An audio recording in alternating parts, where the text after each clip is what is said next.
Party of India Athawale पक्षाच्या वाहतूक आघाडीच्या सांगली, मिरज आणि कुपवाड महानगरपालिका क्षेत्राच्या जिल्हाध्यक्षपदी आनंदा राजाराम हत्तेकर यांची निवड करण्यात आली आहे। वाहतूक आघाडीचे जिल्हाध्यक्ष मुन्नाभाई कोकणे यांनी आनंदा हत्तेकर यांना निवडीचं पत्र दिले।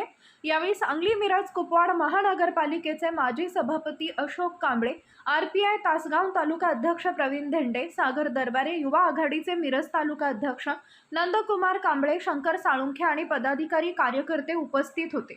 माजी महापौर कालकथित विवेक कांबळे आणि महापालिकेचे माजी सभापती अशोक कांबळे यांचे कट्टर समर्थक असे आनंदा हत्तेकर यांची ओळख आहे। Republican party of India Athawale पक्षांमध्ये गेली 20 वर्षे एकनिष्ठ कार्यकर्ता म्हणून आनंदा हत्तेकर यांनी काम केलं आहे।